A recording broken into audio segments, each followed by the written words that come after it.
One of the exciting things about a large language model is you could use it to build a custom chatbot with only a modest amount of effort. ChatGPT, the web interface, is a way for you to have a conversational interface, a conversation via a large language model. But one of the cool things is you can also use a large language model to build your custom chatbot to maybe play the role of an AI customer service agent or an AI order taker for a restaurant.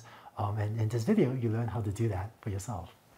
I'm going to describe the components of the OpenAI chat completions format in more detail, and then you're going to build a chatbot yourself. So let's get into it. So first, we'll set up the OpenAI Python package as usual.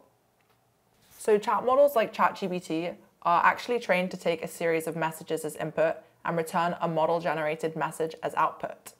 And so although the chat format is designed to make multi-turn conversations like this easy, we've kind of seen through the previous videos that it's also just as useful for single-turn tasks without any conversation. And so next, we're going to kind of define two helper functions. So this is the one that we've been using throughout all the videos, and it's the get completion function. But if you kind of look at it, we give a prompt, but then kind of inside the function, what we're actually doing is putting this prompt into what looks like some kind of user message.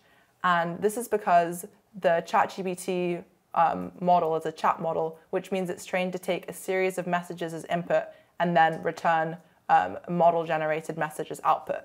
So the user message is kind of the input, and then the assistant message is the output.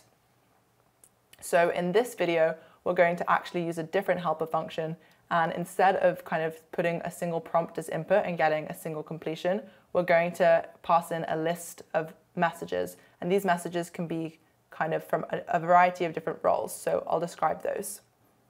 So here's an example of a list of messages. And so the first message is a system message, which kind of gives an overall instruction. And then after this message, we have kind of turns between the user and the assistant. And this will kind of continue to go on. And if you've ever used ChatGPT, the web interface, then your messages are the user messages, and then ChatGPT's messages are the assistant messages. So the system message helps to kind of set the behavior and persona of the assistant, and it acts as kind of a high-level instruction for the conversation. So you can kind of think of it as whispering in the assistant's ear and kind of guiding its responses without the user being aware of the system message. So as the user, if you've ever used ChatGPT, you probably don't know what's in ChatGPT's system message, and that's kind of the intention.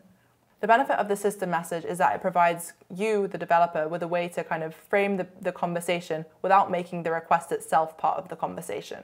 So you can kind of guide the assistant and kind of whisper in its ear and guide its responses without making the user aware. So now let's try to use these messages in a conversation. So we'll use our new helper function to get the completion from the messages. And we're also using a higher temperature. So the system message says, you are an assistant that speaks like Shakespeare. So this is us kind of describing to the assistant how it should behave. And then the first user message is, tell me a joke. The next is, why did the chicken cross the road? And then the final user message is, I don't know. So if we run this, the response is to get to the other side. Let's try again. To get to the other side, fair sir or madame, 'tis an olden classic that never fails. So there's our Shakespearean response.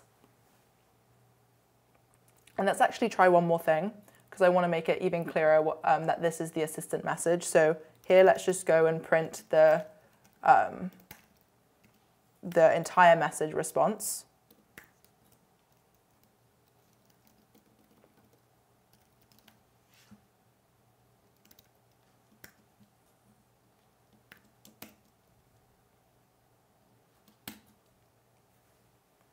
So just to make this even clearer, this response is an assistant message. So the role is assistant, and then the content is the message itself.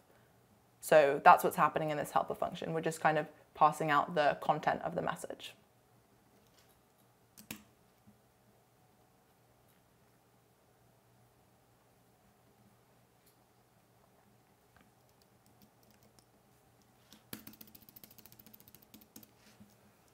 So now let's do another example. So here our messages are, the system message is you're a friendly chatbot, and the first user message is, hi, my name is Isa. And we want to get the first user message. So let's execute this for the first assistant message. And so the first message is, hello Isa, it's nice to meet you. How can I assist you today?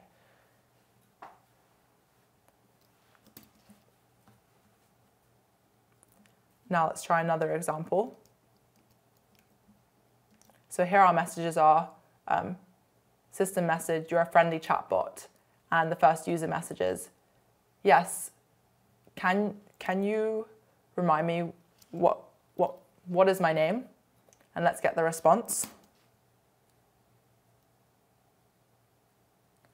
And as you can see, the model doesn't actually know my name. So each conversation with a language model is a standalone interaction, which means that you must provide all relevant messages for the model to draw from in the current conversation. If you want the model to draw from or quote unquote remember earlier parts of a conversation, you must provide the earlier exchanges in the input to the model. And so we'll refer to this as context. So let's try this.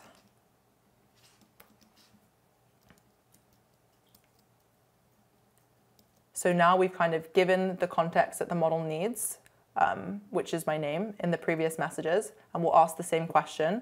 So we'll ask what my name is. And the model is able to respond because it has all of the context it needs in this kind of list of messages that we input to it. So now you're going to build your own chatbot. This chatbot is going to be called OrderBot, and we're going to automate the collection of user prompts and assistant responses in order to build this OrderBot. And it's going to take orders at a pizza restaurant. So first we're going to define this helper function. And what this is doing is it's going to kind of collect our user messages so we can avoid typing them in by hand in the way that we did above. And this is going to kind of collect prompts from a user interface that we'll build below and then append it to a list called context. And then it will call the model with that context every time. And the model response is then also added to the context. So the kind of model message is added to the context, the user message is added to the context, so on. So it just kind of grows longer and longer. This way the model has the information it needs to determine what to do next. And so now we'll set up and run this kind of UI to display the OrderBot. And so here's the context, and it contains the system message that contains the menu. And note that every time we call the language model, we're going to use the same context, and the context is building up over time. And then let's execute this.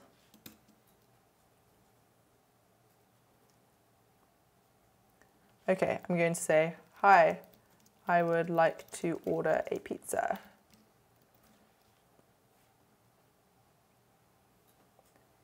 And the assistant says, great, what pizza would you like to order? We have pepperoni, cheese, and eggplant pizza. How much are they?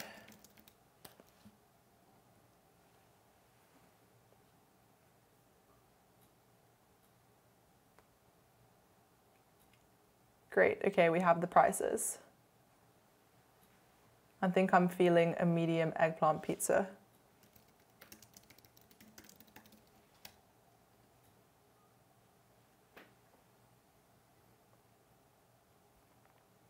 So as you can imagine, we could kind of continue this conversation. And let's kind of look at what we've put in the system message. So you are OrderBot, an automated service to collect orders for a pizza restaurant. You first greet the customer, then collect the order, and then ask if it's a pickup or delivery. You wait to collect the entire order, then summarize it and check for a final time if the customer wants to add anything else. If it's a delivery, you can ask for an address. Finally, you collect the payment. Make sure to clarify all options, extras, and sizes to uniquely identify the item from the menu. You respond in a short, very conversational, friendly style. The menu includes, and then here we have the menu.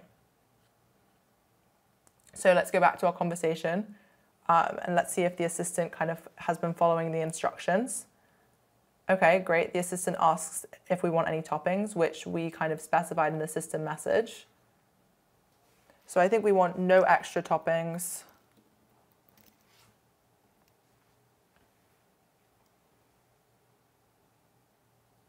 Sure thing. Is there anything else we'd like to order? Let's get some water. Actually, fries.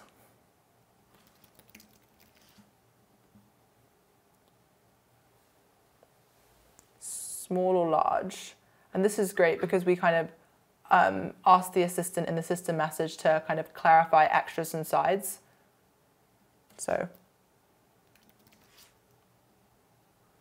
And so you get the idea, and please feel free to play with this yourself. You can pause the video and just go ahead and run this in your own notebook on the left.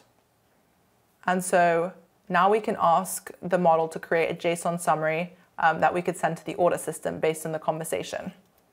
So we're now appending another system message, which is an instruction, and we're saying create a JSON summary of the previous food order, itemize the price for each item. The fields should be 1 pizza, include side, 2 list of toppings, 3 lists of drinks, and 4 list of sides, and finally the total price. And you could also use a user message here. This does not have to be a system message. So let's execute this. And notice in this case, we're using a lower temperature because for these kinds of tasks, we want the output to be fairly predictable. For a conversational agent, you might want to use a higher temperature. However, in this case, I would maybe use a lower temperature as well, because for a customer assistant chatbot, you might want the output to be a bit more predictable as well. And so here we have the summary of our order. And so we could submit this to the order system if we wanted to. So there we have it. You've built your very own order chatbot. Feel free to kind of customize it yourself and play around with the system message to kind of change the behavior of the chatbot and kind of get it to act as different personas with different knowledge.